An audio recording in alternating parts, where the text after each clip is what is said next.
अयोध्या में पधारे जटायु, हर कोई कर रहा है नमन। प्रभु राम की ऐसी लीला देख गदगद है मन। हर तरफ सिर्फ सुनाई दे रहा है भगवान श्री राम का जयकारा। अयोध्या ही नहीं पूरा देश लगा रहा है जय श्री राम का नारा। दोस्तों, नया साल भक्तों के लिए एक अलग ही खुशी लेकर आया है। साल 2024 की शुरुआत प्रभु राम के नाम के साथ जो होने वाली है। जी हाँ दोस्तों, जिस पल का राम भक्त सदियों से इंतजार कर रहे थे वह आखिरकार आ ही गया है। 22 जनवरी को पूरे प्राण प्रतिष्ठान के साथ अयोध्या में राम मंदिर का उद्घाटन होने वाला है। और ये कोई उद्घाटन आम नहीं होने वाला, बल्कि इस उद्घाटन में कई खास लोगों को न्योता दिया गया है। लेकिन सिर्फ यही नहीं काफी है दोस्तों, भगवान श्री राम के दर्शन करने के लिए स्वयं जटायु पधारे हैं। जी हाँ दोस्तों, अब जब से राम मंदिर के उद्घाटन की तिथि नजदीक आ रही है तभी से अयोध्या में कुछ न कुछ करिश्माई देखने को मिल रहा है। आज हम इस वीडियो में आपको बताने वाले हैं कि कहां और कैसे दिखाई दिए जटायु जी। वीडियो को आखिर तक जरूर देखिएगा। वीडियो पसंद आए तो वीडियो को लाइक और शेयर जरूर कर दीजिएगा। दोस्तों, 22 जनवरी भारत के इतिहास में वो दिन होने वाला है जिसका इंतजार कई पीढ़ियों से किया जा रहा है।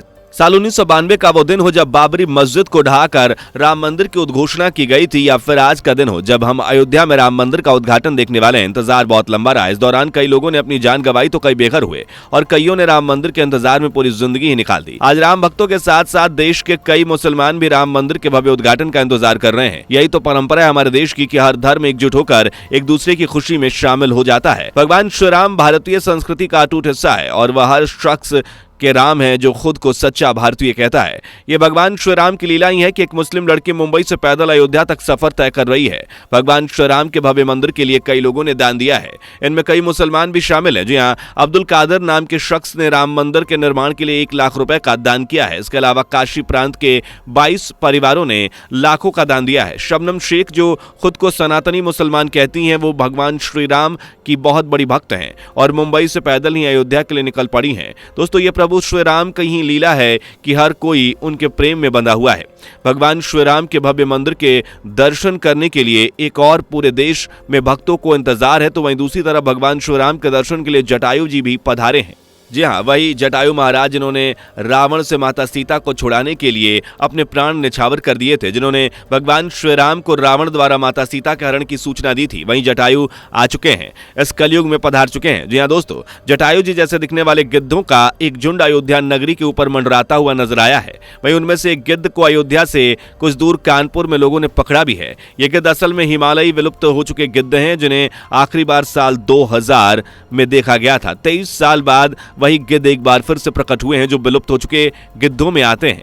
गिद्धों की यह प्रजाति जटायु जी के वंशज कही जाती है क्योंकि इनके पंखों और रूपरेखा बिल्कुल वैसी हैं जैसे जटायु जी की हुआ करती थी। ऐसा पहले कभी नहीं हुआ था, लेकिन अयोध्या में राम मंदिर के बनने के बाद ऐसा चमत्कार रोजाना हो रहा है। दोस्तों, एक और पूरा देश अयोध्या में राम मंदिर के उद्घाटन की खुशी मना रहा है, तो वहीं दूसरी तरफ आज भी कुछ लोग ऐसे हैं जो रामायण के होने का सबूत मांगते हैं। ऐसे लोगों को रामायण और महाभारत काल्पनिक लगती है, लेकिन रामायण और महाभारत कोई काल्पनिक कथाएं नहीं है। इस बात के कई सबूत आज भी मिलते हैं। रामायण में भगवान श्री राम को रावण की लंका तक पहुंचाने के लिए हनुमान जी ने वानर सेना के साथ मिलकर जो पुल बनाया था वह आज भी वैसे ही नजर आता है। भारत से लेकर श्रीलंका तक बना यह पुल वैज्ञानिकों को भी हैरान कर देता है। बड़े बड़े वैज्ञानिकों ने इस रास्ते पर गहन रिसर्च करके ये पाया कि ये पुल कोई प्राकृतिक नहीं है बल्कि ये मानव निर्मित ही है। बात करें दूसरे सबूत की तो रावण की लंका आज भी श्रीलंका में मौजूद है, जिसके निशान आज भी देखने को मिलते हैं। ये अपने आप में एक चमत्कार ही है कि आज भी हमें रामायण से जुड़े ऐसे कई सबूत देखने को मिलते हैं जो हजारों साल बाद भी वैसे के वैसे ही हैं।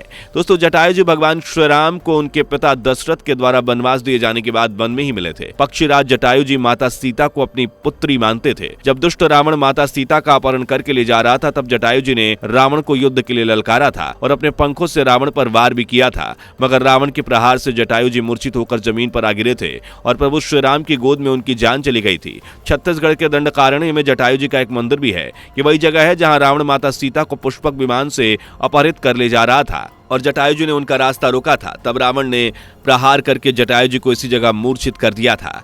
रामायण में एक प्रसंग आता है जब जटायु के भाई संपाति ने कहा कि मेरे पंख कमजोर हैं मगर मेरी आंखें दूर की चीजें देख सकती हैं, इसलिए मैं सीता जी को अशोक वाटिका में देख रहा हूं, इसलिए तो गिद्धों को उनके वंशज के रूप में माना जाता है। दोस्तों, रामायण के अनुसार भगवान श्री राम का जन्म अयोध्या में ही हुआ था, लेकिन रावण के वध के बाद प्रभु श्री राम ने सरयू नदी के भीतर जल समाधि ले ली थी और अयोध्या नगरी एक बार फिर से सूनी हो गई थी। पौराणिक मान्यता है कि जब उज्जैनी के राजा विक्रमादित्य यहाँ अखट खेलने के लिए आए थे तो उन्हें इस बंजर जमीन पर कुछ चमत्कार दिखाई दिए। तब उन्होंने इस जमीन की खोजबीन की तो मालूम हुआ कि ये प्रभु श्री राम की जन्मभूमि है।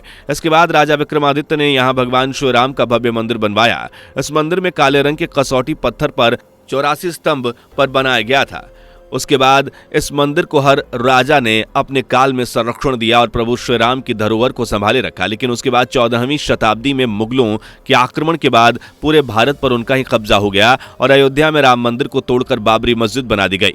बाबरी मस्जिद को आखिरकार 1992 में तोड़कर उस पर राम मंदिर बनाने का ऐलान कर दिया गया। लेकिन एक लंबी कानूनी लड़ाई के बाद आखिरकार 22 जनवरी का वो दिन होने वाला है जब पूरे प्राण प्रतिष्ठान के बाद राम मंदिर का उद्घाटन होने वाला है। दोस्तों, राम मंदिर के गर्भगृह में स्थापित करने के लिए भगवान श्री राम की जो मूर्ति बनाई जानी थी उसके लिए नेपाल से 2 बड़े पत्थर को लाया गया था। लेकिन उन पत्थरों से भगवान श्री राम की मूर्ति नहीं बनाई गई। ऐसा इसलिए क्योंकि ये पत्थर मूर्ति के लिए उपयुक्त नहीं माने गए थे। आपको बता दें कि इन 2 शिलाओं का वजन 14 से 27 टन था। राम मंदिर से जुड़े संतों की माने तो ये शिलाएं भगवान श्री राम की मूर्ति बनाने के लिए सही नहीं है। वहीं मूर्तिकारों का भी कहना था कि नेपाल से लाई गई इन शिलाओं से मूर्ति तराशना काफी मुश्किल है। फिलहाल इन दोनों ही शिलाओं को श्री राम के मंदिर के पास ही रखा गया है और भगवान श्री राम की मूर्ति को देश के बाकी हिस्सों से आई शिलाओं से बनाया गया। दोस्तों, राम मंदिर के भव्य उद्घाटन का आप कितनी बेसब्री से इंतजार कर रहे हैं कमेंट में जरूर बताइएगा। वीडियो पसंद आई हो तो वीडियो को लाइक, शेयर और चैनल को सब्सक्राइब जरूर कर दीजिएगा। फिर मुलाकात होगी। Bye bye. दोस्तों, आपको स्क्रीन पर 2 और वीडियोस दिखाई दे रही हैं, जिसे देखने के लिए स्क्रीन पर क्लिक करें।